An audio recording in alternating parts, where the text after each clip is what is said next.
Hello and welcome to, oh wow, hey, I forgot to plug in the internet. We're doing Wi-Fi and our signal probably sucks donkey. Okay, so you gonna Yeah. do that now? Okay. Hi everybody. Your pal Ishi is plugging in the internet, and so now you're stuck with me, the night editor. Hi. Wow, there's already 10 of you out there. Thank you very much for joining us. Hi, Dark Stranger. Hi, JEC. Hi, Supreme Caffeine. Terry Reese, Ricky, and Michael Connor. Those are the ones I can see at this very moment. Welcome, everybody. Okay, are we good to go? Are we rocking and rolling? You know what? I'm gonna get a drink. You're going to get a drink. It's that kind of show, ladies and gentlemen. It's that kind of show. Ishi's already getting a drink, and we haven't even been on for a full minute yet. Yeah, it really is going to be that kind of a show. I'm kind of not joking here. We we have come back from the comic book store. First off, I have to say, the Phoenix area has pretty good comic book stores. In San Diego, it had gotten to the point where really there was only one that was worth a damn anymore. And so coming to a city that actually does seem to have a good collection of them, this makes us happy. But yeah, I was telling them we just came back from the comic book store. The two stores that we have now visited seem to be making most of their money selling back issues. Yeah, stuff from like 2000, what? 10? Prior to 2010. Yeah, prior to 2010.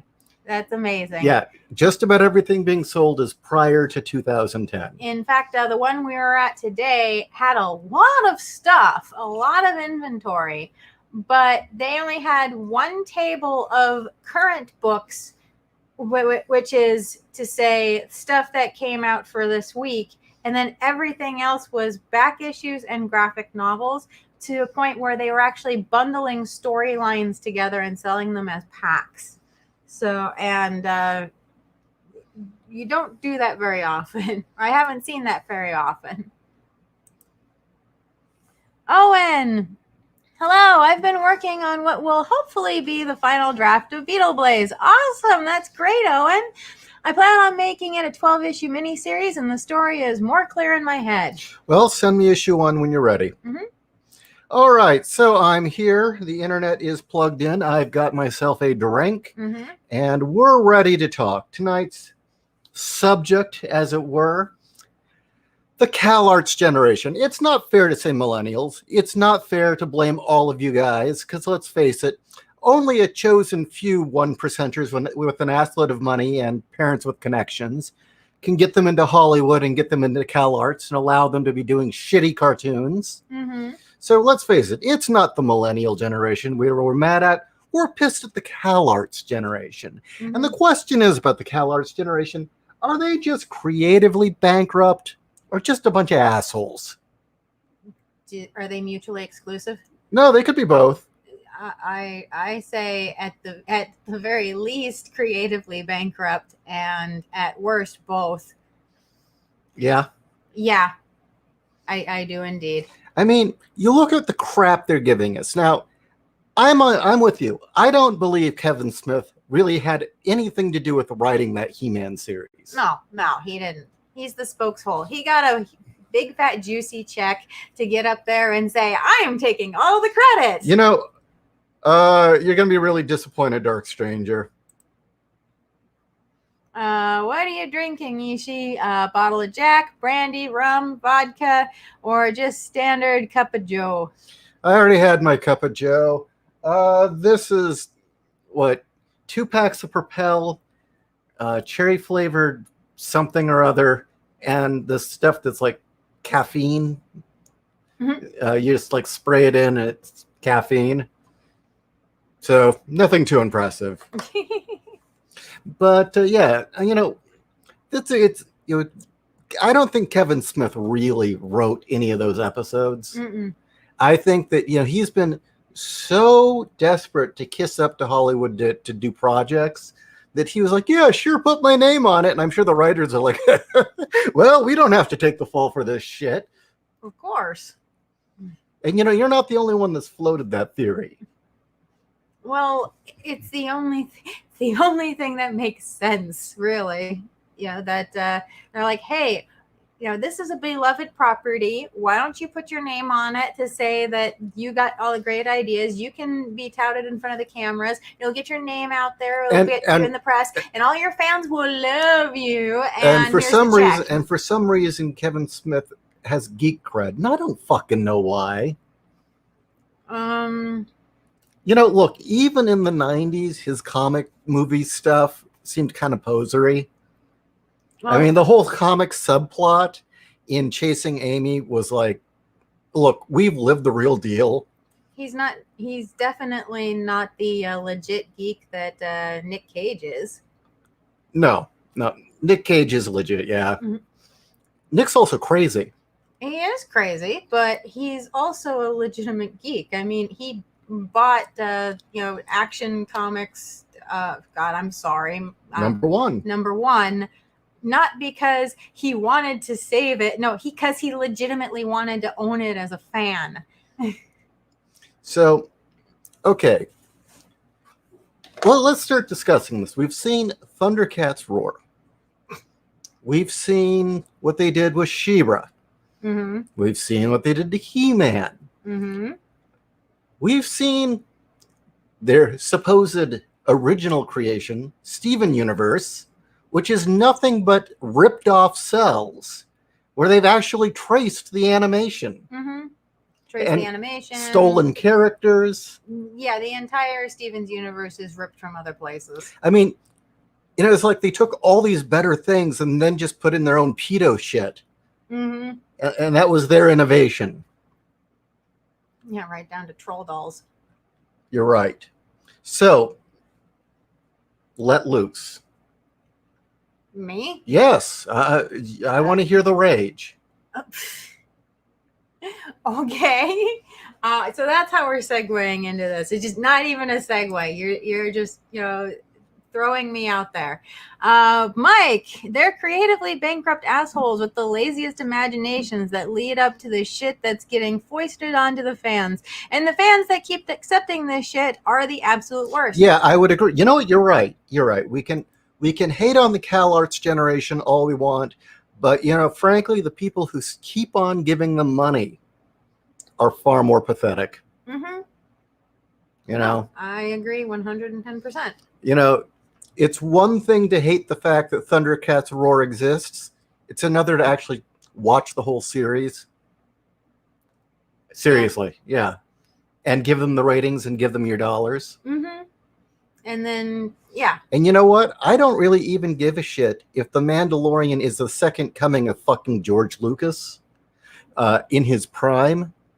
I'm not giving Disney a damn cent. I don't care how good it is because of how many times those fuckers have stabbed us in the back. And as soon as they get comfortable, they're just going to do it again.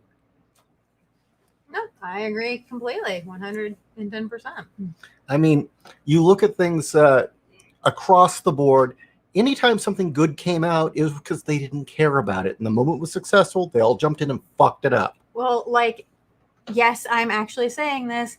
Like My Little Pony, they didn't care about the property, but you actually did get a good team of writers who decided that they were going to put actual messages that were good to kids watching this and make it something that the adults watching it could watch with nostalgia. And strangely enough, that show actually was good. I thought that it was overweight Asperger's kids and pedophiles that ruined My Little Pony. Indeed, but they didn't ruin it until several seasons into it. Oh, okay. When My Little Pony first started, they weren't expecting it to explode the way. No, I was talking about every creepy guy in his 40s that was like perfectly round with this thin layer of oil over him with pink pony shirt on who said, I'm not talking about those people. Oh, okay. I thought that's what killed My Little Pony, were those guys. No, what happened is the money people. The bronies, that's what it was. No. We're not talking that. Okay, the bronies didn't kill it, in your opinion. No, the bronies did not kill it, in my opinion. Oh, okay. The bronies made it so that I didn't want to associate with anybody and even bring up the subject on social media or anything like that. And I would run like hell from the vast majority of people unless they had small children who were at conventions that had My Little Pony stuff on them. Okay, I realize this is not the topic of tonight's show, but let's take a detour. Back when we were doing the convention circuit, my apologies to anyone in the audience who might have considered himself a brony, but bronies were the fucking worst. You have to understand, we lived in California and we did shows in Washington, specifically Seattle, and in San Francisco. We got the worst bronies. God. They were the worst because they'd all come to the table. They'd all immediately gravitate to your cleavage and talk to you about starlight, rainbow bullshit. What was the pony's name? Pick one. The one, Rainbow something. I don't know. Rainbow Dash. Yeah, they all would talk to you about Rainbow Dash and think that somehow you were going to give a shit or that you would like them for it. Mm-hmm. And these guys were all usually wider than they were tall. So, we've got limited amount of table space. So you get two bronies and fuck, nobody can see your damn table. Nor are they going to move. But I did get them to buy books. That's because you were a very talented salesperson. Well, yes, they'd start talking about Rainbow Dash. And I'm like, well, she wanted to be in the Air Force. And I've got a book about the Air Force. I love you. Hey, it made sales. Yeah, I miss being able to do cons that didn't suck. Okay. But no, my point is that show was created because Hasbro didn't want to give up the IP, and they just gave it to a creative team and said, go forth and do your own goddamn thing. And holy fuck, it was actually good. And people were excited, and older kids got nostalgia, and younger kids got to experience it for the first time, and they actually learned something, and they got a great cast of voice actors to be a part of it, which just made it even better. And then the money people said, oh, people care, and fucked it up. And it's just been going ever since. They've been wanting that sweet, sweet pony money ever fucking since. Although, except for this recent, she-male cartoon, I swear it's the opposite. I swear with this one, they are purposely sinking the ship so that people like us will want to go buy all of the old nostalgia stuff. Oh, you mean He-Ma'am? Yeah, He-Ma'am. I swear that's why they did it. And they have a convenient spokeshole, Kevin Smith, to tout out and say it's his fault that your childhood is being shit on. Go buy our old stuff. I can't imagine them actually being that clever, but it does seem to be what's happening. I think what it is they smell blood in the water, and they realize that social justice and all this other stuff is dying.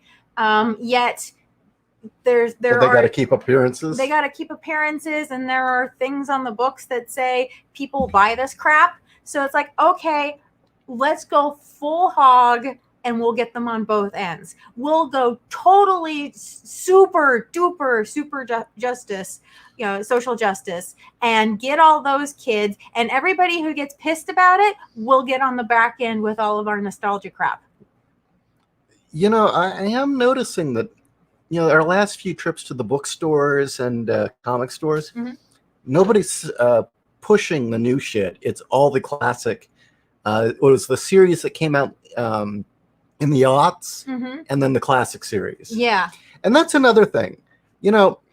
We keep seeing these CalArts pricks taking properties that really mean something to a lot of us and completely shitting on them. It would be totally different if they actually honored and respected and cared about what they were working on. but they don't. No, they don't. Which was very apparent in, say, Star Wars. Well, yeah. But they gave it to a harpy. Oh, yeah, God. They gave it to a harpy and said, here, we're going to sign a piece of paper that says you can do whatever the fuck you want with this. Have fun. I'm just going to just throw it out there. Do you think we were watching a menopausal woman's attempt to remake Star Wars in her image? No. No? Not at all. Not in any way, shape, or form. Okay. No. You are looking at a woman who spent her 20s watching Lucas rise to the top. And Spielberg. And all of them rising to the top. And because her name was not in the director's seat or in the producer's seat, she wasn't getting the credit for it. This is her being a glory hound. It's mine, goddammit. These are my ideas, and this is my great thing, and this is my character that you're all going to want to be, and this is my idea of this universe, and fuck everything else. It's shit because it's not me. It's all about me, goddammit. Well, that's your rule with these people. Yeah, it's all about me. Okay. Rule number one. It's if you're asking why somebody is doing something, rule number one, it's all about me. So's the bird. Speaking of bronies and being the worst, did everyone hear about Chris Chan? Do you know who Chris Chan is? I do not. I don't either. Unqualified. You could have Kami Slayer Angel kill a bunch of CalArts characters that are all Bolsheviks. I've been talking more and more with Kat about what I want to write for Kami Slayer Angel. Yeah, and yes, he is actually now planning, plotting, scheming. And, I realize it's poor form to trash on another indie book, but, I don't I'm okay with it. I told you I'm offended by it. So, you know what? You're offended by it. So why don't you start in? Okay. And it's just me seeing how much money that book made in their Indiegogo campaign, seeing that Antarctic Press picked them up, and then reading the fucking content in there. Yeah. That's what's like, fuck it. No, I got to come back. No, I'm fucking offended. The book in question, dear listeners, is Patriotica. And here's the thing. When Patriotica was first coming out, it had an Indiegogo campaign. And it was something Ishii and I really struggled with to back. And I'll be honest, ultimately we decided not to support it because we were moving at the time and money was very, very tight. And it was strictly an issue of, we wanted to support indie books that were pushing back against the status quo. Exactly. And he really played it up like this was going to be some sort of, rebirth of the superhero. Yeah, and she wore the American flag. She had boobs of steel. She was beautiful and gorgeous. Well, supposedly she had boobs of steel. Well, I'm talking about the way she was promoted. She was promoted as having all the things that Marvel and DC were taking away from the heroes that we had grown to love. And much like, the reason why Ishii started working on Bombshell, it was, the same thing. These are all the things that the heroes that we had grown to love had been neutered and castrated from. And Patriotica was coming out as, saying this is everything that you were missing. And we really did want to promote it or to back it at the time. We just couldn't. And sadly, we supported a lot of books at the time that were claiming to reinvent the superhero, and Red Cock really let us down. Yeah, I don't know about the content, but definitely the actions of the creators. But that's neither here nor there. We're not talking about that book. We're talking about another book. I didn't know Patriotica had come out until we were in the comic book store today and saw what I thought was issue 1, apparently is issue 4. And quite frankly, like I said before, I am offended by the book. And the reason why I'm offended is because, as I've spoken with Ishii about for his book Boobs of Steel, women with large breasts, typically, specifically in comics, but also in movies and even in books, typically are bubbleheads, buffoons, or bitches. The three B's. And that is how they are usually depicted, and are usually a foil for some other character to seem like the confident one, the smart one, or the reasonable one. It's usually so that some other character can look like more of the hero, especially because females tend to be in groups. Sadly, Patriotica falls into that category. I haven't quite figured out if she is just a flat-out buffoon or if she's also a bubblehead, aka a bimbo, because she's also blonde. Regardless, she's not a hero. She stumbles into things. She may punch a lot of stuff, but she stumbles into things, and the entire book is TNA. And there's nothing wrong with a little bit of TNA. No, there's absolutely nothing wrong with TNA. In fact, there's nothing wrong with a lot of TNA if you're Taro. Yeah, I've said it earlier to Ishii, and I'm going to say it out loud. I absolutely fucking love Taro, Witch of the Black Rose. Yes, I do. And I love the fact that Jim Ballott's self-insert is the worst superhero ever. He writes himself as the worst superhero ever. But, the fact that, the women are always gorgeous. They always have these incredible bodies. They're nude 2/3 of the time. And I say nude, not naked. There's a difference. They are nude. Even when their legs are spread, I've noticed Jim has a wonderful way of being able to draw these women still, where it comes off more like cheesecake than it does as penthouse porn. So, there is a difference. This book, however, it's like, I'm going to put an ass shot. I'm going to put a boob shot. And there's no real rhyme or reason to the feel of the story. Berlin, you already know every freaking panel is going to be a boob or an ass shot. You already know that. The one that was right up the cooch I thought was a bit much. I'm not making that up about Patriotica. Yeah. No, there's this isn't the panel that made me want to give up the book and just say, I'm offended. I want to punch somebody. Yeah, God. Are you screen sharing? Yes. Yes, this is in issue 1 of Patriotica. Why is this shot in here? Why is this here? Okay. Oh, you want me to read it? Share why you hate this book. Okay. This is Patriotica in the center there, by the way. Yeah, this is our first introduction to her, the very first panel, the very first conversation ever with this character. Is this even safe? We had to sign a paper to buy a pepper? Don't be afraid of a little spice, Aaron. I used to eat those when I was a kid. It was a waste of your money, Sam. There's no way a little chicken little Aaron would even lick that thing. So is that the smart girl next to her? Yes, that's the smart girl. But she could also be the bitch. Okay. I'm not a little chicken. I'm not doing... Cluck, cluck, cluck, cluck, cluck.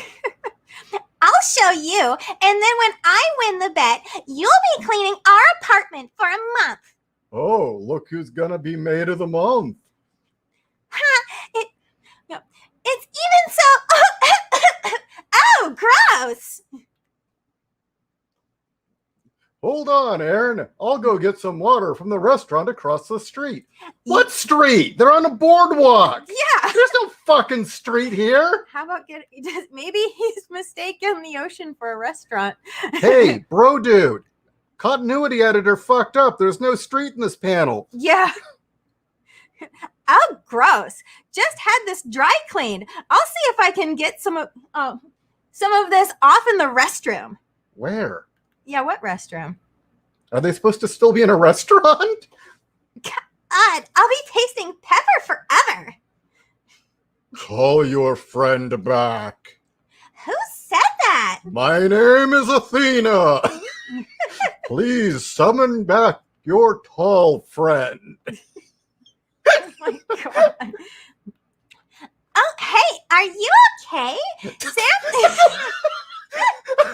What's it look like, you idiot?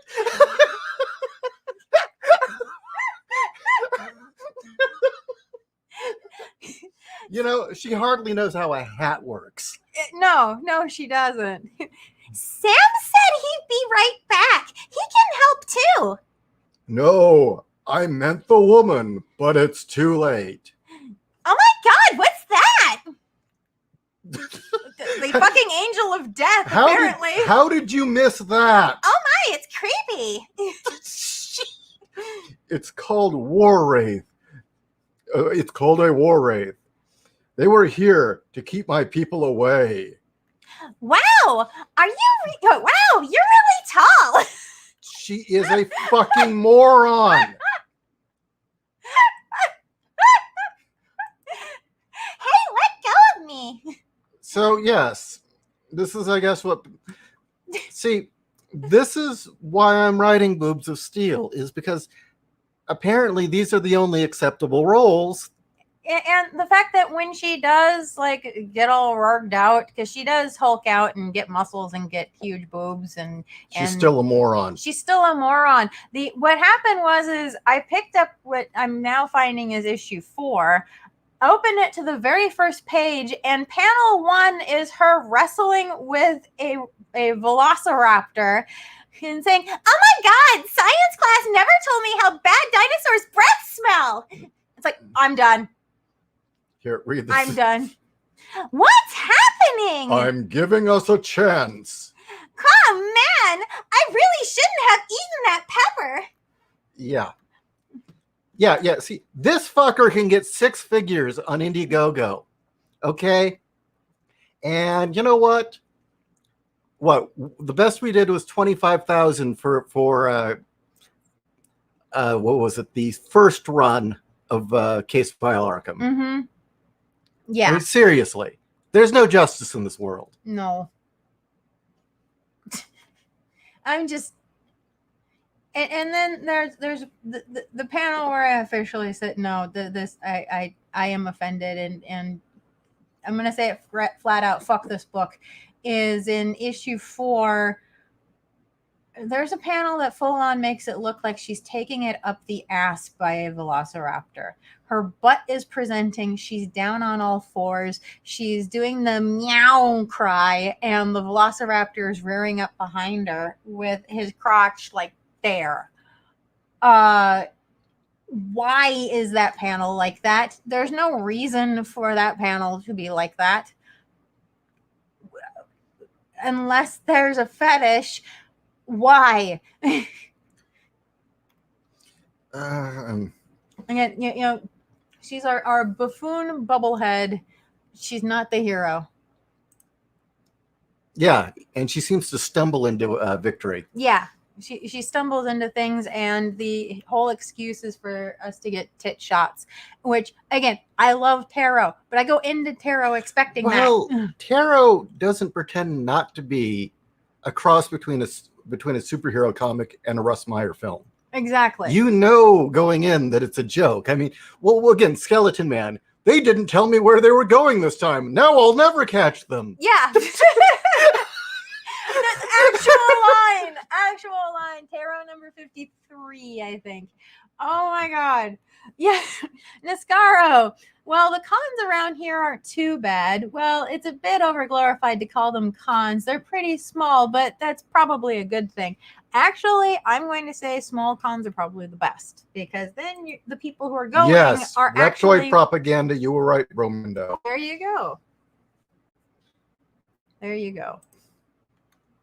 Acid trip. Dude probably spent the rest of the Indiegogo money on hookers and blow. For research purposes, obviously. And then he can write it off on his taxes. Michael Connor, Kwang Lee writes women better, and he does comics in anime style. Kyung Lee, sorry. That's a Battle Angel Knuckle Bomb. Yeah. Battle Maiden, sorry. Battle Maiden Knuckle Bomb. And I will agree. It is a better book.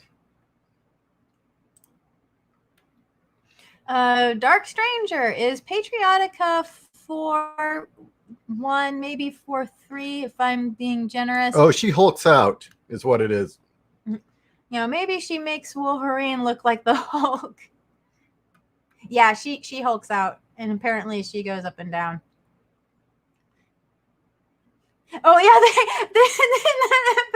in that issue, there's a part where they're like, "Wow, you got tall." It's like, yeah, I helped this lady on the beach. Yep. As an explanation of why she got big. Dr. Y, the CalArts style today is really important. I mean, Samurai Jack and Primal were created by a CalArts alumni, but Thundercats Roar and Teen Titans Go were not.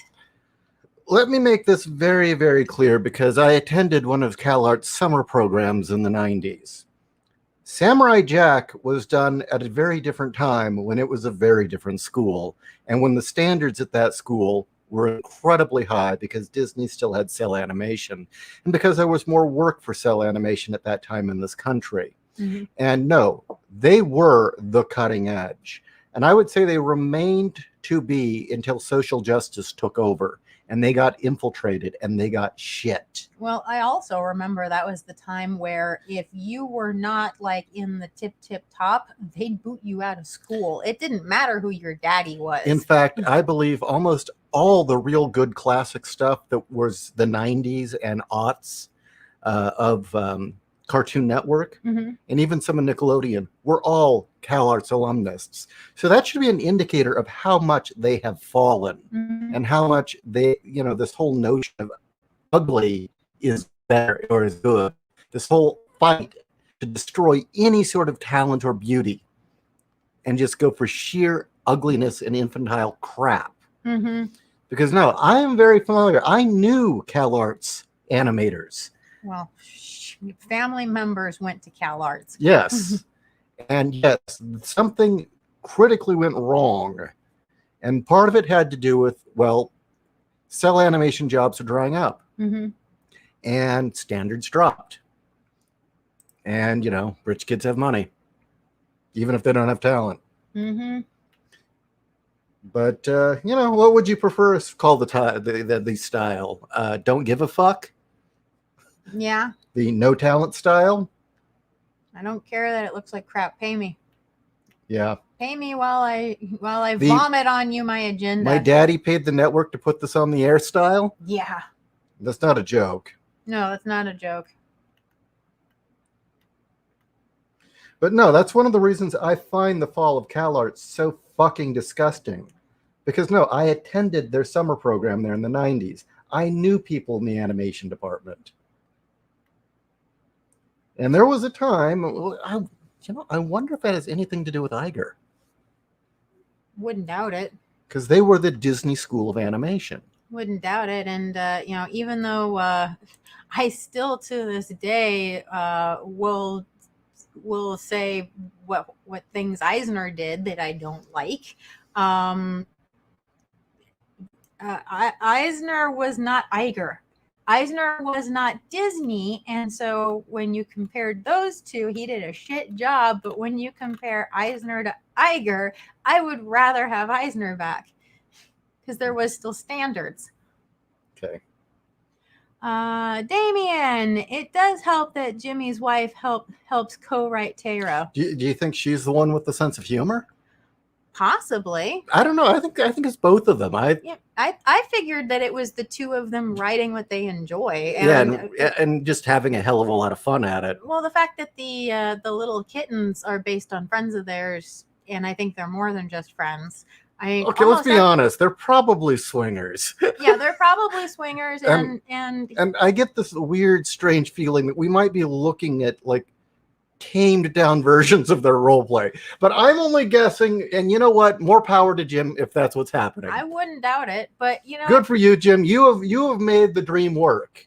Yeah, he made the dream work, and the thing is that he's a damn fine artist, and the writing's not half bad. I'm not saying that it's like an amazing writing, but it's not half bad. Okay. So. The art looks nice. No, I'd say the art in Patriotica is very well done, considering.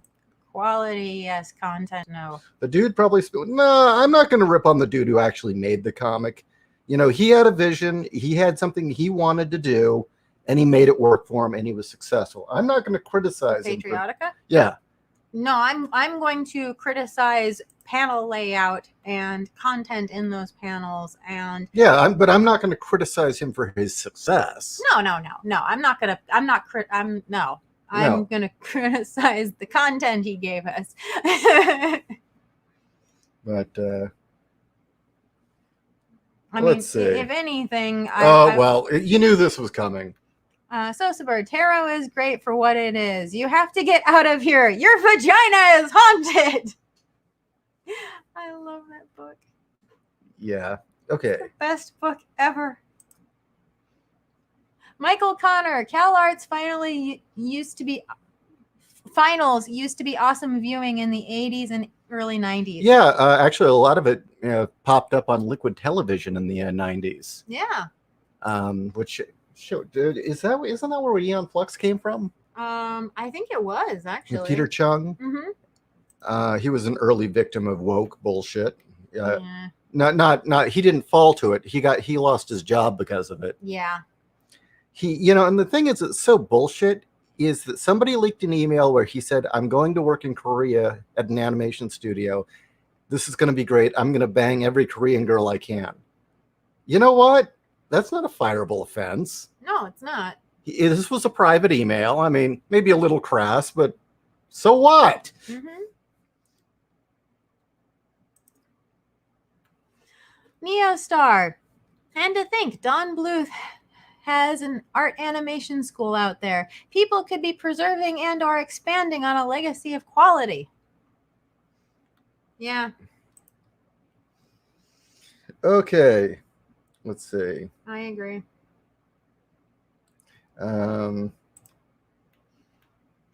Star Storyteller. CalArts makes me want to make a Bronze Age hero in a modern day setting that just punches people left and right. All the toxic masculinity. So anyway, let's see. We've been at this for 37 minutes. Do we really have any more venom or bile to spit? I'm sure we can think of something. Yeah. You want us to? Anything else you want us to yell about? Do you want another dramatic reading of Patriotica? God.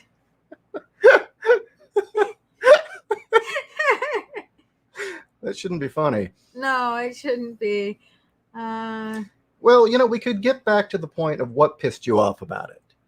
Is that it did the one thing that it was promising it wouldn't do. Yeah, she's a bimbo or an airhead. Yeah, she's big-breasted women are usually bimbos. Bimbos are airheads, buffoons, or they're bitches, and they're there to support other characters or make other characters look better. That's exactly what happened with... Yeah, that's what you got. Yeah, that's exactly what we got. And I was expecting, well, quite frankly, I was hoping for another Power Girl type character. A woman who is all woman, all power in every way, and who, yes, may come across hard to fight villains, which is good. A hero is only as good as their villains, but they know who they are and they are confident and they bring that into the fight. And instead, we're getting a bubblehead whose tits are there strictly to keep the reader's eye on the page and not glaze over with the words. I don't think anybody's reading the words. Exactly. And it's like, so why should I pay $4 a pop? Yeah, that was the other thing, was the $4 just kind of... Yeah. Seriously? For this book, when I can just go to tarot. Yeah. You know. At least tarot is funny. Yeah, tarot. Intentionally. Yeah. And the thing is it does kind of, it's kind of hurts because at the exact same time I was trying to get Bombshell off the ground, and with Bombshell, my intent was to write everything you were just saying you wanted in a comic. Mm-hmm. I mean, okay, I'll be honest. I've said this many times, and I'll say it again. I created that character specifically for Kat. I said, okay, there are no longer any characters on the shelves that she enjoys. I'll write a character for that audience. And, well, guess not. Guess not. JC, Peter Chung helped develop Rugrats. That's one show probably made billions. They threw him aside over nothing. Yep. I didn't know he was part of Rugrats. That's interesting. Bromando wants more Patriotica.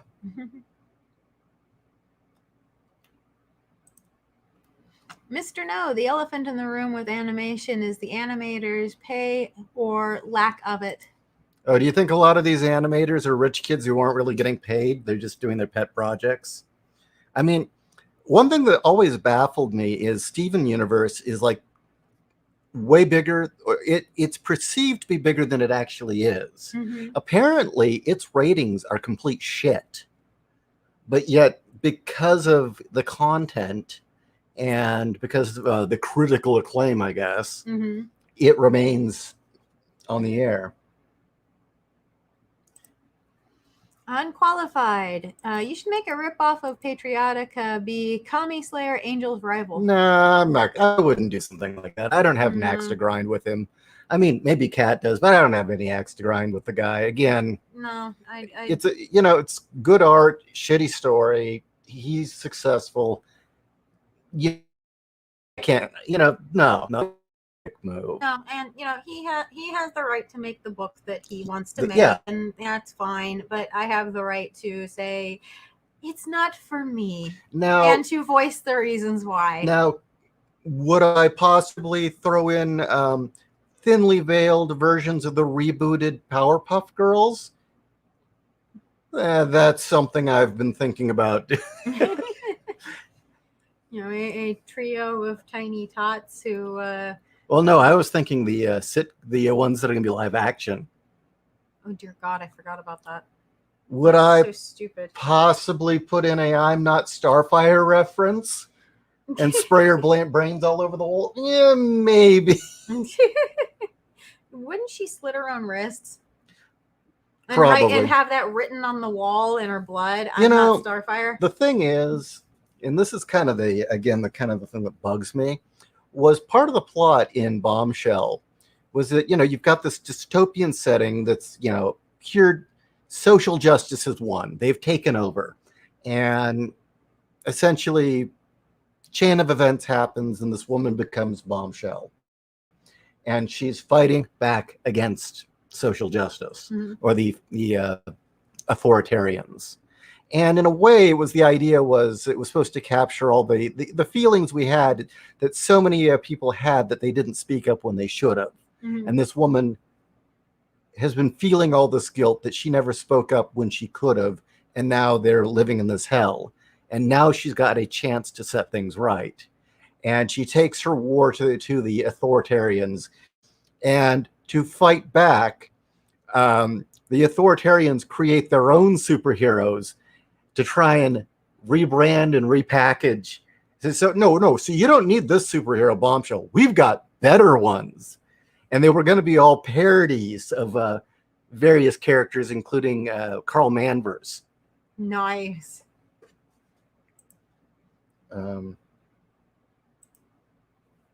Victoria, do you have any Jugs chapter you want to read to us?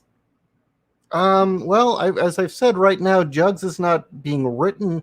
I'm putting all of the focus on Boobs of Steel, which is the one about archetypes, which I've been reading to you regularly. Do you want to hear more of that? I've got more to share. I've been very active on that. JW, I'd like to see the reads of Awful Comics come back. Well, stuff like that. Do you think still that we'd get taken off the air if we did screenshots like what we did with Patriotica? It's really pushing it. Okay. But let's see. Suppose we could do a little bit more. Let's see. Share screen.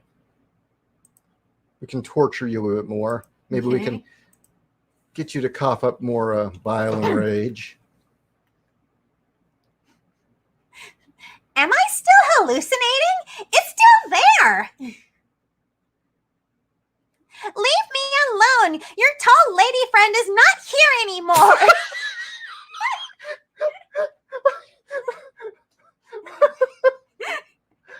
Revenge of the Valley Girl? I have a bad feeling about this. No shit, moron. That's why you should jump into the side. That's why you should jump to the side right this second. That's bad. Okay, jump. Ack! What was that voice in my head? I'm really losing it now. It is me, Athena. The only thing you need to lose is the Wraith, child. Why and how are you in my head? Hey, Aaron, what are you talking? Who are you talking to? Dude. I told you to come to the gym with me. Look at you, out of breath after a short sprint. Wraith, bad, Athena, run! My what?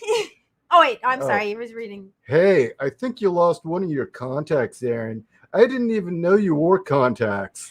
What? My what? Focus on your... focus. You and your friends are in danger. Look out!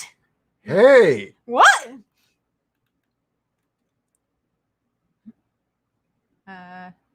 That's her. What the heck was that? You saved us. That was amazing.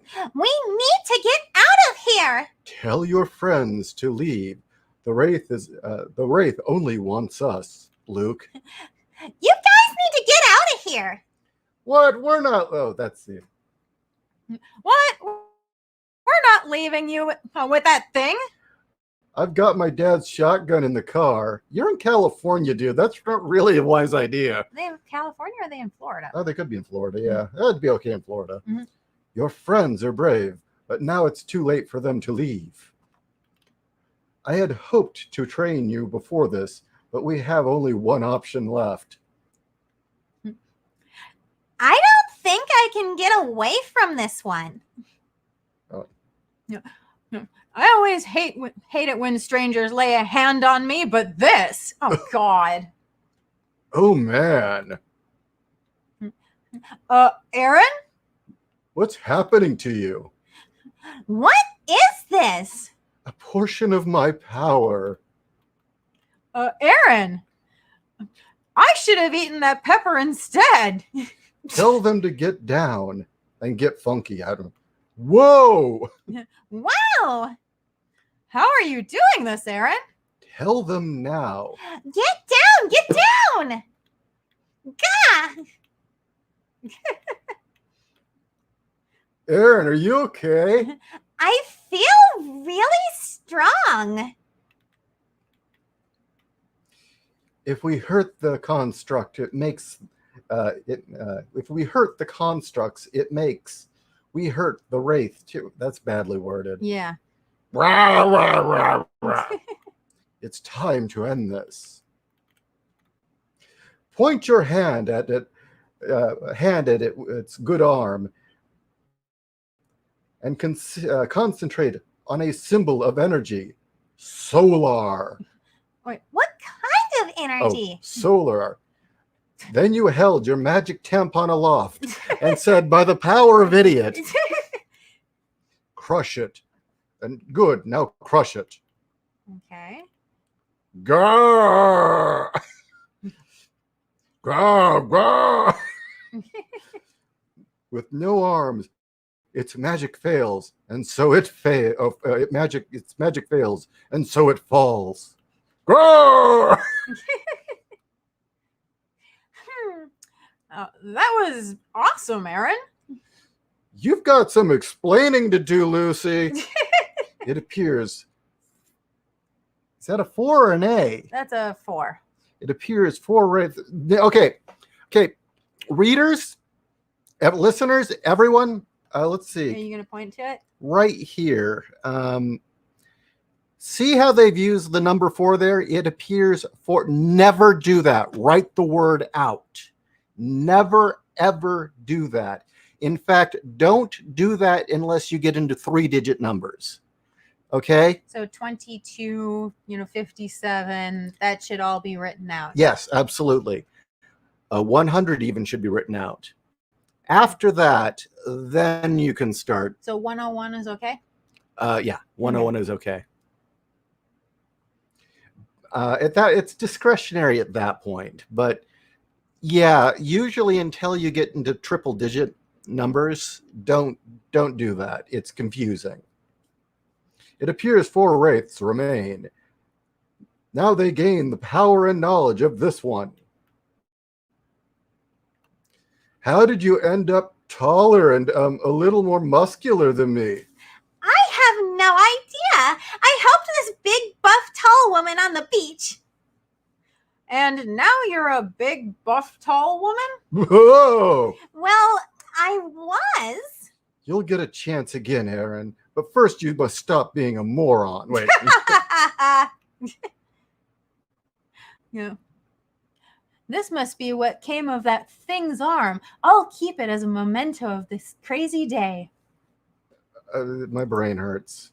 Do you really want more of this, guys? Seriously? This kind of hurts.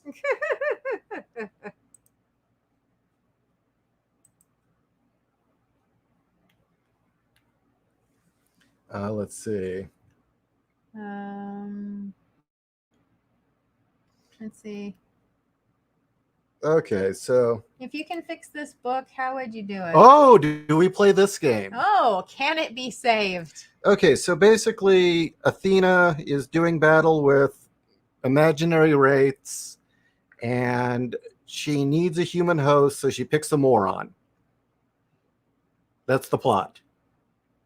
The plot is Green Lantern. Kinda, yeah. It's like Green Lantern mixed with, I'm guessing, maybe a little bit of Shazam. So you have a... Yeah, you're right. A little bit of Shazam because the God part. So you have a normal, average human being who is living her teenage life. I'm guessing she's a teenager, or maybe she's a college student. I can't tell. We can't tell. You know what? I take it back. I'm going to say she's a college student because otherwise this could be considered kiddie porn, and I don't want to think about that. No, she's a college student. So she's a college student. She's out with her friends. She's, okay. It's fine that she's the runt of the litter. It's fine that she's the one who the other two feel like they need to, take care of or protect, or perhaps get her to get out of her shell. But really, that should have been more established. First, the redhead shouldn't be a bitch, because she obviously is. Because then the big question is why are you friends with her? And so it really should be more the redhead is taking the big sister role, trying to get her to get out of her shell and to try new things and to be more daring. And, maybe even, I know there's that guy over there that you like. Why don't you try to hit on him? And it's like, no, I can't. I'm too shy. Do shit like that. Tried and true stuff. Not this ghost pepper crap. And yeah, she still thinks the ghost pepper did it. Or if you did want to have something like that, have her try to go talk to somebody. She gets shy, she freaks out, or like she basically have her have a normal reaction of somebody who's shy, and she runs off and she runs into, I guess her name is Athena, and she happens to it is Athena. It is Athena. And Athena, well, I think I would start by making Athena look Greek. Yeah, make Athena look great. I mean, she doesn't look like the goddess Athena. And she runs into Athena. Step 2, do not have Athena say, I don't want you. You're a loser. I want your redhead friend. No. Call your redhead friend back. No, I'm serious. Call your redhead friend back. I really want her to get my abilities. I don't want your, little tiny ass. Don't do that. It just sets up right now. Why is the reader following this character? She is being shown as being a loser in every way, shape, and form at this point in time. Why do we give a shit about her? Right now it's just solidified that she's the bubble-headed idiot. Okay, I'm gonna get more liquid. Okay. And then I'm gonna give you my take how to fix this. Okay. Because he and I have different opinions. He's also the writer. I am an editor. We should start playing. This is a game we play all the fucking time. Yeah. With bad movies. Mm-hmm. Maybe we need to do it on air. I think we should, but we're doing it right now. So anyway, don't even have her say, I want your friend. She seems more capable. Don't even do that. Just, she runs into her. She's, Athena's desperate. She needs to pass on her abilities, just like with Hal Jordan. I hope I'm getting the right lantern correct. Where he just happened to stumble across the alien. Please forgive me. I don't remember what the alien's name is. And he gets the ring. Same with her. She happens to stumble across Athena. Athena has no more options and gives her the power. And then you have the first battle. That's how I would save it. It really doesn't need much in the way of saving other than give me a reason to respect our main character. She can be young and immature, but I don't respect her. Everything tells me she's the bubble-headed idiot that not even her friends respect. I mean, fuck, they get her. She's the only one who's eaten the goddamn ghost pepper. Where's their challenge? Okay. I'm done. Okay. How would I fix this? Okay, the concept itself actually is fine. Mm-hmm. I mean, it's a tried and true formula. Mm-hmm. Like you said, we've seen it done with Green Lantern, Ultraman, Billy Batson. Mm-hmm. Go down the list. This has been done a lot. Yeah. So there's nothing wrong with that. At some point, you would really have to do something to make it original. Mm-hmm. I don't really get the patriot aspect or where that angle comes in yet. No. That nothing really strikes me as her being really patriotic on any level. So in that note, if she's going to be Patriotica, you need a reason for that. Mm-hmm. And what I would say is give us everything we were promised and didn't get in The Boys with Starlight? Was it Starlight? I think it was Starlight. Where, have her be that kind of girl. Good Midwestern girl, good Midwestern values. Maybe kind of ditzy, kind of naive, really unaware of things. You're talking Boys the show, not Boys the comic, right? Correct. Okay. Okay. The comics don't even go there. Mm-hmm. But yeah, and have her basically, she's the run of the litter. She's not a moron, just naive. Mm-hmm. Is how I would do it.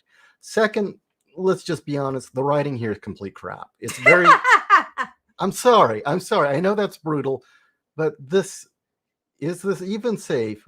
We had to sign a paper to buy this pepper. No, you don't. Ha ha ha. Don't be afraid of a little spice, Aaron. I used to eat those when I was a kid. I mean, so are you claiming that it's actually a peppercini and it's not a ghost pepper? Yeah.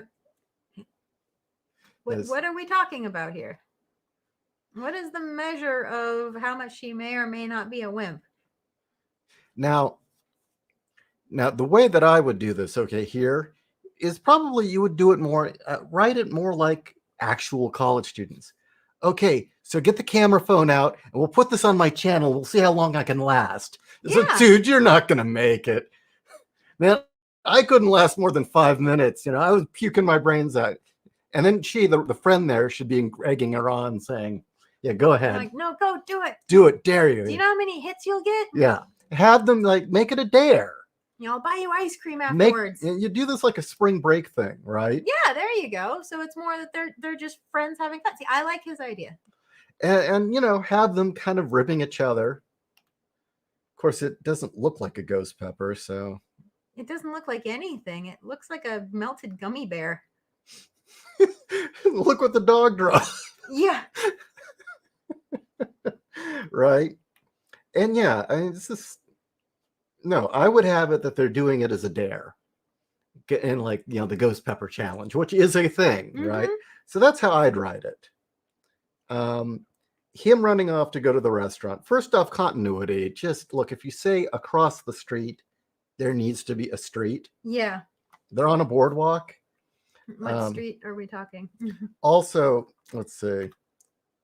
Look, if she slobbered all over the girl's shirt, make it funny. Well, also she is standing in front of the redhead, and then so the only way that for her to slobber all over the redhead's tits is for her to actually do a 90-degree turn. No, go full jackass and have her puke on her tits. Yeah, make it real spring break shit, okay? Yeah, actually, yes. And have it that she's doing this because she's naive, and yeah, they are kind of taking advantage of the naive girl from the Midwest. She doesn't know any better. Yeah. And she's trying to impress them. Okay?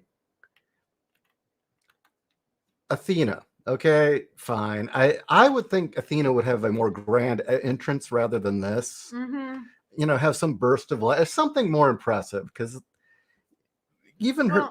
They're going for the Green Lantern thing of the alien is weak. He's on the verge of death, and I think it's Hal stumbles across him.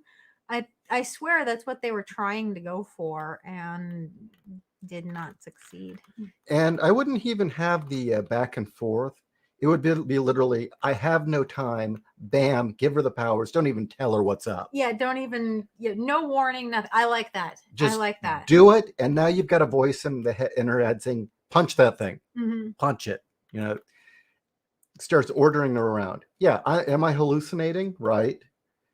Leave me alone. You're tall lady friend. What the fuck is this? Yeah.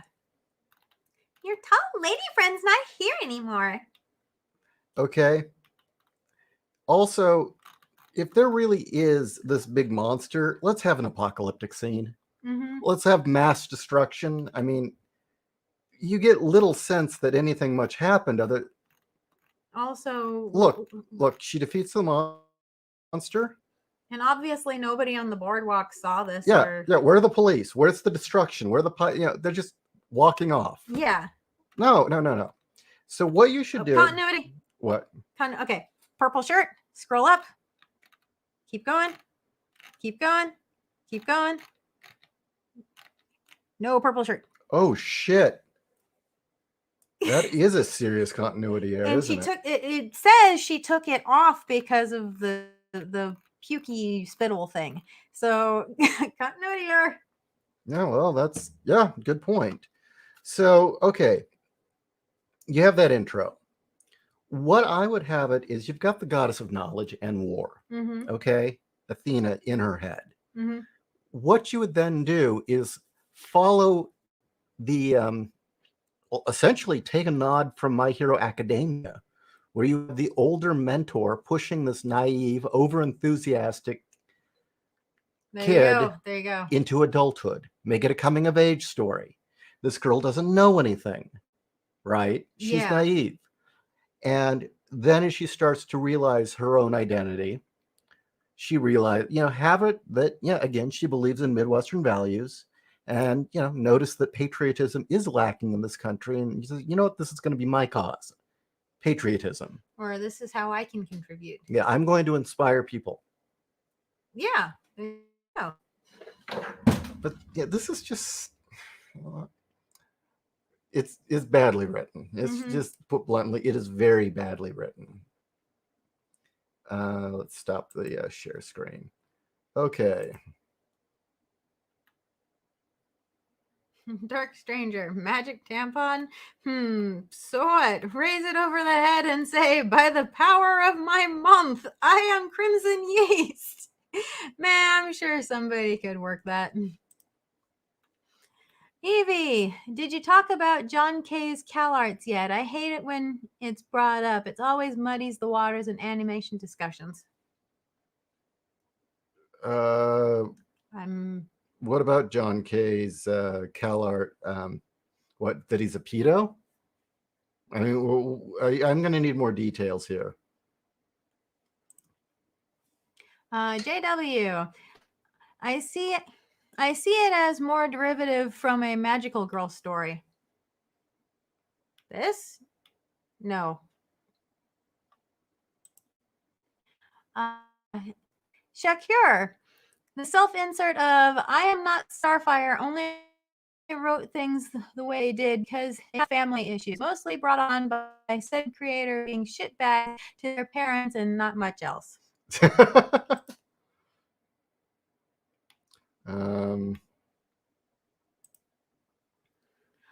Dark Stranger. Also, I'd like to say I hate the overuse of sand and yellow colors.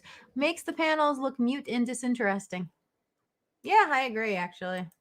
It's Patriotica. Okay, we already got. And oh, here we go. Dr. Y. John K. used CalArt style as a slur towards Disney in the 90s. Well, yeah, but that was a very different argument. That was at a time when CalArt style meant Disney style. Mm-hmm. It meant, well, Little Mermaid, Lion King. It meant that style. And John, the house style. Yeah, I mean, and that takes a fuckload of talent. Mm-hmm. Whereas John Kay was very much of the mindset of the original, Warner Brothers and what preceded that? Bosco and who did all those? Honey and Bosco? Yeah, Honey. That was the Fleischer? Fleischer. Yeah, he was a fan of those styles that kind of vanished. And so in that regard, he felt that things were becoming very homogenized. I mean, there's truth to that. Mm-hmm. So I could see him using that as a slur, saying, "Oh, it all looks the same. It all looks like Disney." And there's an argument to be made there. I mean, one of the appeals of Bakshi's films was that he was really experimental. Mm-hmm. I mean, he tried all sorts of different things, and he made rotoscoping work. Yeah, he did. So in that regard, yeah, it was very limiting to the animation if it all just looked like Disney. JW, does she like or hate that she has powers? Is she just overwhelmed by the experience? She seems almost indifferent to what just happened. Which makes her act like, which comes across like she's a complete moron. Yeah. Fiona, yeah, there's a reason why I want KS or Indiegogos to showcase the story as well as the art. One of the things that I always did with my crowdfunding, and this is something that I would urge everyone to do, and I think this was one of the reasons we didn't fund a lot of projects, is I always included an 8 or 10 page scene from the book so that you could actually read what the book's going to be like. You got a full scene out of the book, so you knew what you were getting. Exactly. And I would tell people to do that. Yeah, and you would get a sense of how the story was going to be paced, what the dialogue would read like, what the speech bubbles and lettering would look like, which is very important. JEC, John K. was a big Tex Avery fan. There you go. Yeah. Speaking of good artists, we need to talk, JEC. You were quite the talent. Let's see. Evie, John K. used the term CalArts style in his blog when he reviewed The Iron Giant. People bring it up and conflate critics of the Beanmouth CalArts style with the pedo. Oh, no. Well, look, it doesn't help right now that a lot of the people making these cartoons seem to have really creepy kid sex issues. Mm-hmm. I mean, I don't think there is really a connection in that regard with John Kay. John Kay just was a sick fuck. But I do find it really eerie that the woman who did the She-Ra cartoon, the woman who did Steven's Universe, I think even the I can't say for sure about the Thundercats, but a lot of these animators, you get them talking and they're very open about kids and sex. And that creeps the fuck out of me.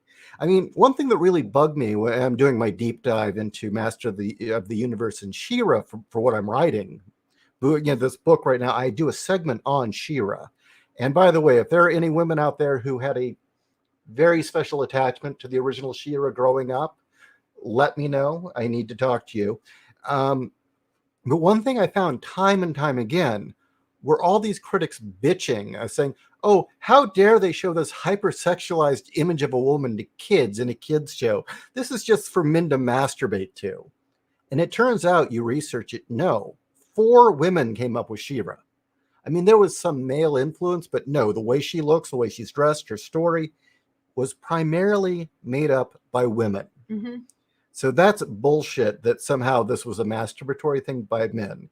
But not only that, you saw all these women or all these feminists saying, oh, the old She-Ra was hypersexualized and just, how dare they show that to children? Then these very same feminists are applauding the fact that you've got underage She-Ra having a lesbian relationship with Catra. Which is it? Which is it? You can't have both.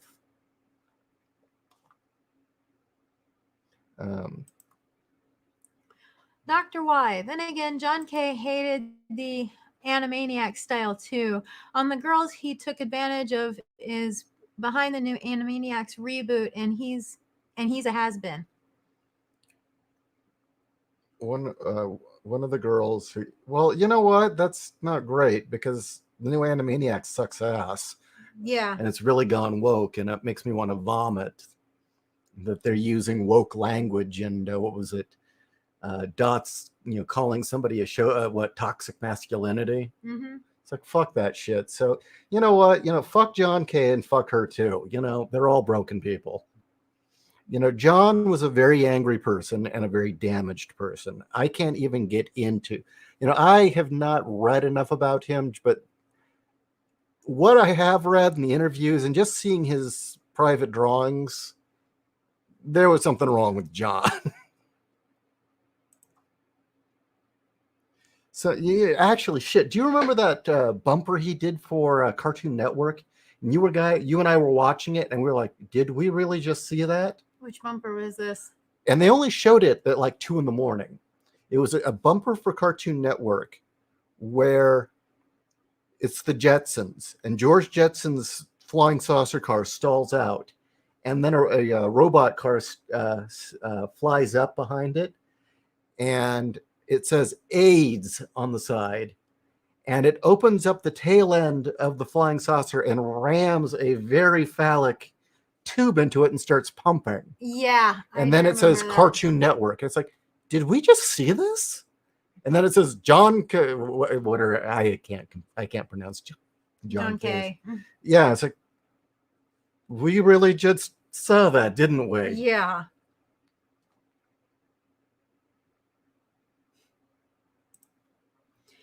Evie, that's a good idea. Gives an understanding of the comic as a whole. Okay, cool. Shit. Okay.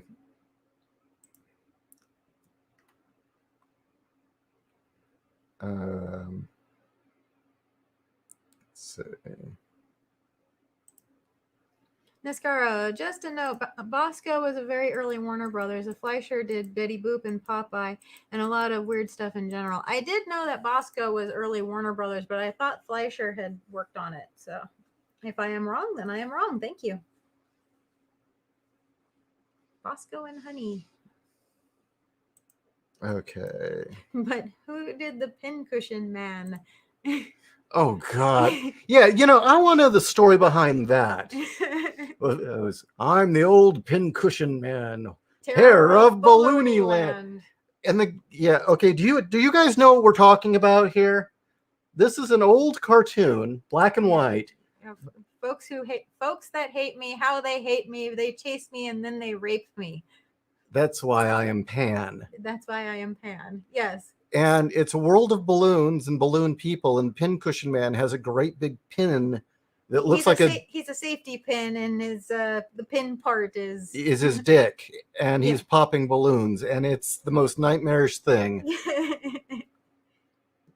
They showed it in the Pee-wee stage show too. They showed it in the Pee-wee stage show, and for those of you who watch Mystery Science Theater, it's the cartoon that is playing on the television during the monkey story of the magical world of Merlin. Yeah.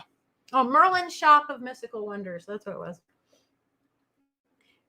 Fizz Chozo, how come all these animators behind these CalArts cartoons is homosexuality and fat people?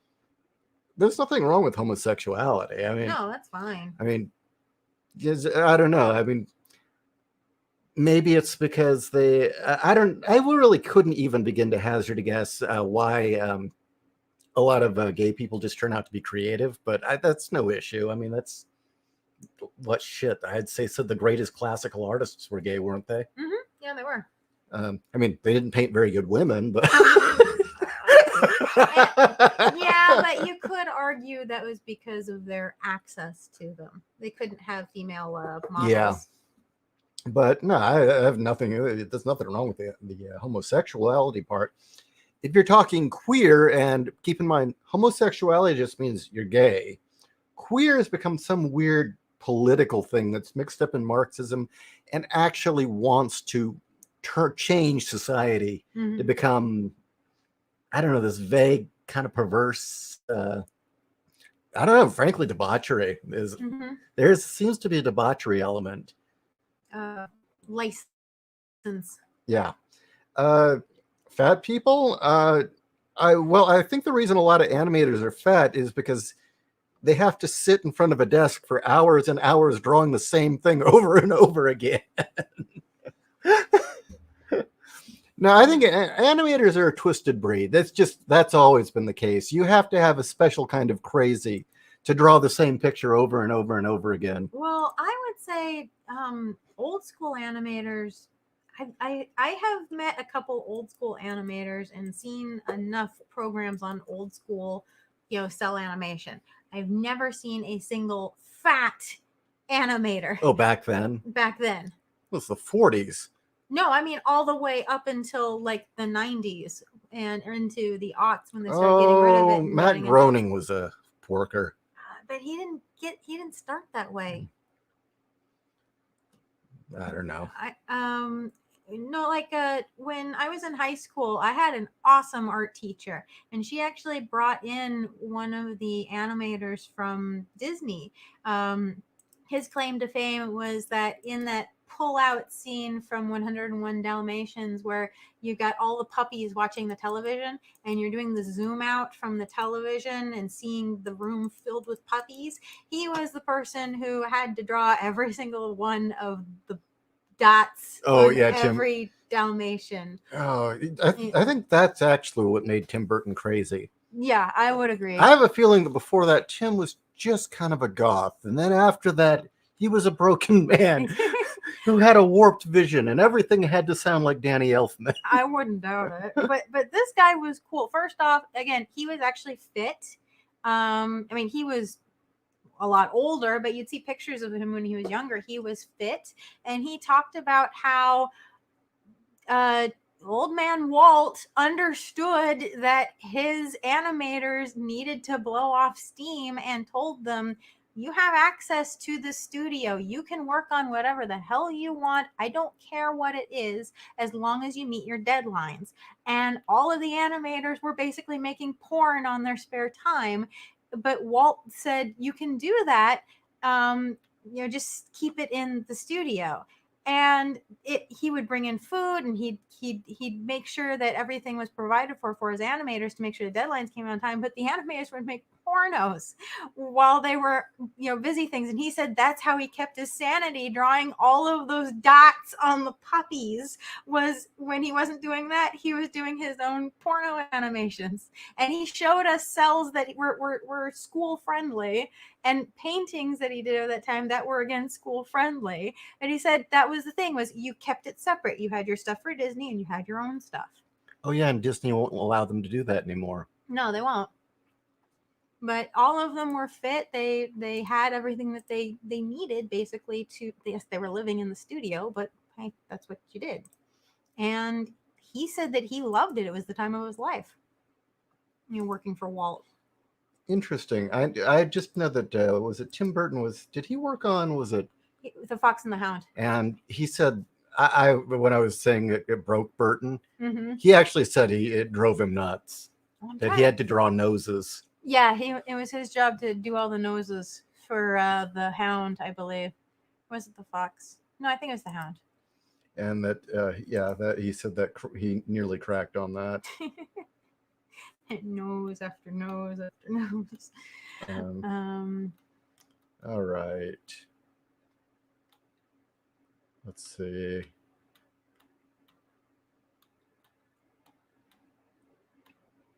Here we go. Evie, Steven Universe's creator, always inserted some kind of lesbian abuse in that show. Same with J.Ishiro, actually. Catra was abusive as fuck, and it's never really acknowledged. Well, lesbians have the highest rate of spousal abuse and violent relationship abuse. Mm-hmm. Just no one will call them on it. And because most of the laws on spousal abuse only apply to men, so you can't do anything about it. Dark Stranger. I'm rewatching the old Masters of the Universe and She-Ra. Dated and campy, yes, but so much more heart and creativity than the latest attempts.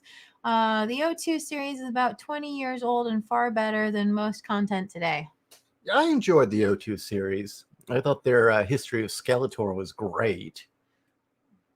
I'm trying to remember it. And it showed the backstory of how Skeletor got his skull face. Yes, that was. In fact, good. everything with Skeletor and that was great. And then we'd get to Adam. It's like, okay, it's kind of boring. And then we get back to Skeletor. Yeah. Can we keep with him? He was far more interesting. But as far as the original series, it had its innuendo. I mean, there's nothing wrong with that.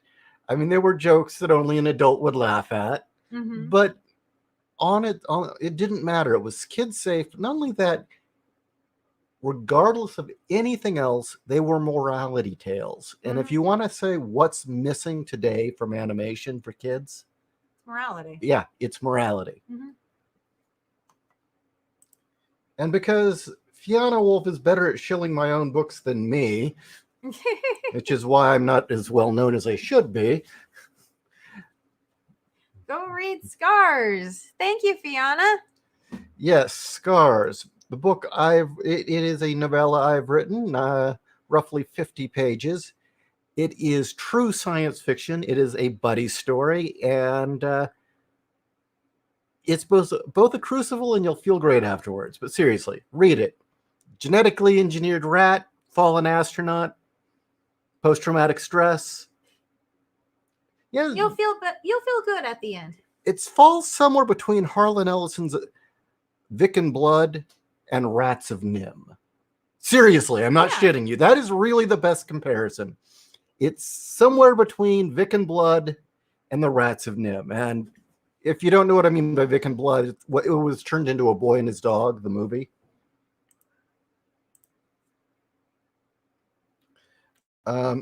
Also, Steven Universe, the stuff that they've hidden in there, it's not just lesbian abuse. Mm-hmm. I mean, there is a lot of really screwed up stuff in there.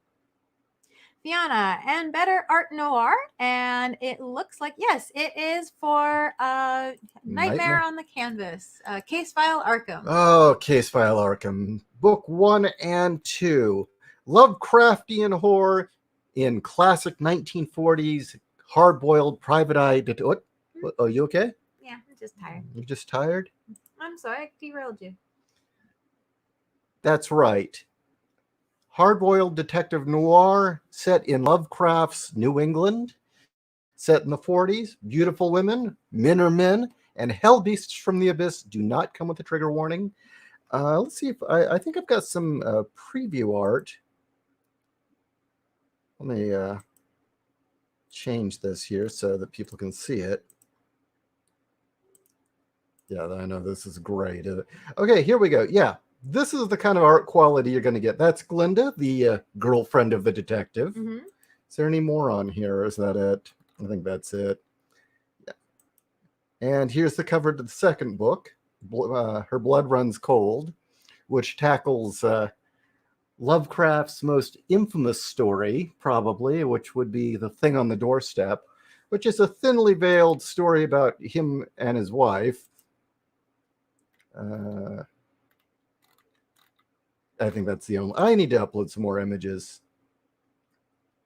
But yeah, thank you for the suggestion that people check out my work. All available on Amazon. Oh, shit. Nescaro, I think Balloon Land was IBI. Oh, shit. I'm sorry. Here we go. There we go. I lost it. There we go. I think Balloon Land was IBI Works, but I'm not sure, and I probably butchered his name. Okay, yeah, that is one of the most warped cartoons I have ever seen. And a lot of cartoons from that era are pretty damn warped, so that's saying a lot. Shakur, there's nothing wrong with LGBTQ creators and their shows. It's when networks force them to force these messages, politically dumb as they are in. That's where the problem begins, especially today. No, LGBT, fine. I don't like Q because Q is inherently political and is inherently Marxist and is it actually part of the agenda is to queer your kids. So no, I'm not okay with Q. Okay, I think we're coming to the end here. Let's go through the last comments before we call it a night.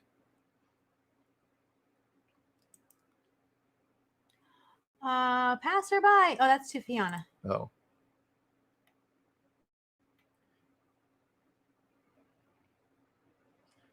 Aaron Blaze, heavy built. Dave. Dr. Y, I'd argue that Steven's universe looks a lot how those weird early cartoons looked, just grossly modernized. James Patrick, oh, Glenda, how you make me wish all the dabblers of the dark arts were just as good looking. Oh, here we go. One more. Nescaro, and yes, Balloon Land and Swing You Sinners, that's Fleischer, are totally brought up when you're talking about demented old cartoons. I love them both. Okay, are you well informed on this issue, Nescaro? I think I've seen Swing You Sinners. Well, I think this was a good show. Yeah. Okay. Passerby, if people say keep your politics out of my entertainment, don't they mean morality, values, and norms, aka ethics? No, not at all. No. We live in a very sad world where suddenly philosophy is considered politics and political. We live in a sad world in which morals are considered political. I mean, if you think morals and politics are the same thing, it explains why we're going off the rails here. I mean, there is a huge difference between policy, okay? Well, there's a huge difference between policy and law and reform versus right and wrong, treating people decently, understanding the value of life, fairness. These are not political. There are animals that are slowly evolving up the chain that are showing things like altruism and sacrifice. They don't have politics, but they have altruism. See, don't let these fucking SJW Marxists convince you that everything is political. Don't let them convince you that morals and ethics are political. There is a vast gulf between the two, because you can argue politics. You can compromise politics. You can come to agreements in politics. You can have an economic policy or trade deal. But you really shouldn't compromise whether or not a life matters. Seriously. Or, it's just, it really bothers me that we've got a generation of kids who do think that ethics, morals, and philosophy are political. That's poison.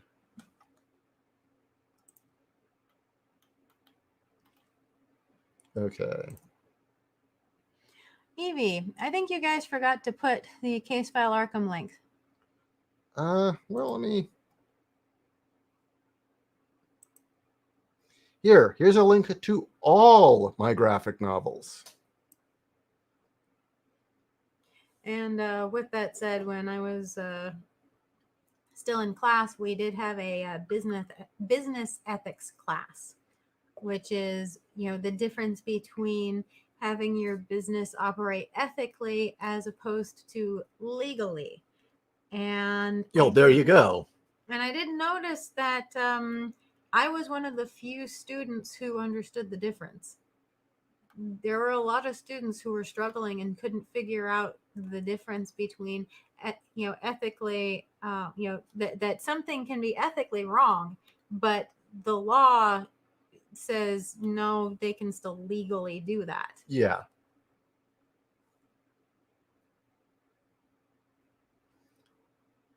My main bad guys are the Insectinators. Yeah, that's not a very good name. Sounds like an extermination company. Call Insectinators to get rid of those little bastards outside. And I was like, well, let's see. Insecticons is already taken. There's a character named Waspinator. Let's combine the two. So yeah, one more time, that link below will take you to all of my books. I'm not getting into why I was originally Josh Finney, other than it was a really stupid choice.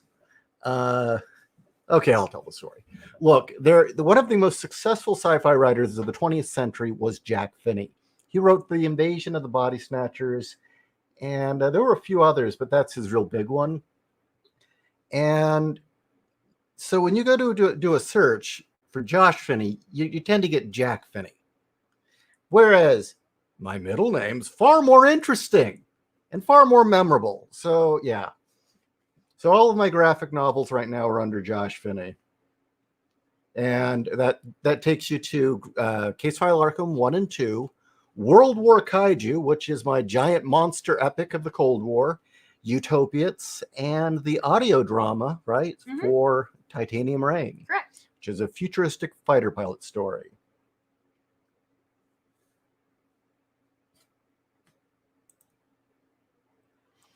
Oh, wrong ones. I'm sorry. What's the difference between ethics and morals?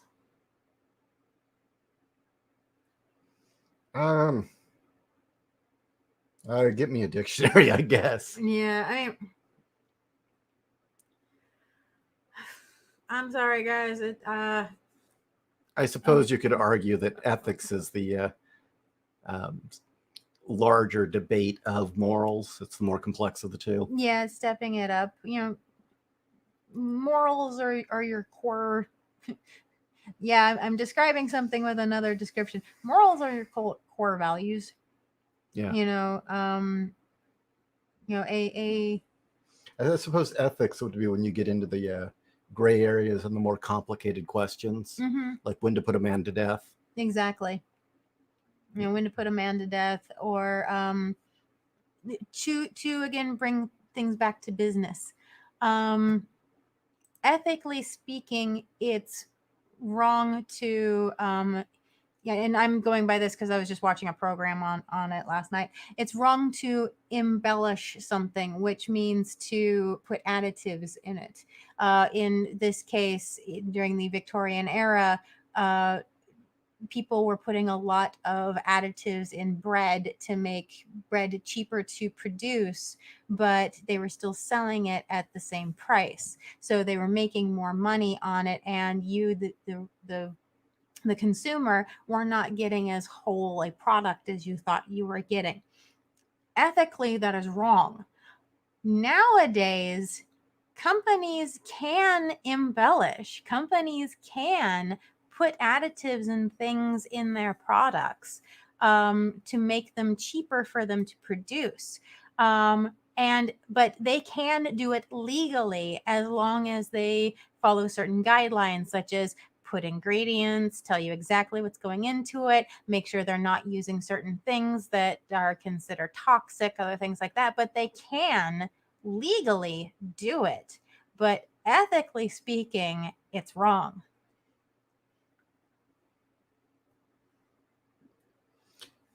And Wybeck, thank you very much for reading Scars. It's a very personal story. I think it's the best thing I've ever written. And I appreciate you taking the time to sit down and give it a read. By the way, could you possibly go back onto Amazon and give it a brief review? I mean, you can just say, look, it's awesome balls. And that's all. Just giving it a review does wonders for me. It does. It actually will keep the algorithm telling people they should read the book. So thank you very, very much. Okay, well, I'm going to call it a night before we get pulled into an ethical moral debate. But that's something we can talk about another night. It's not a bad thing. Not a bad topic at all, actually.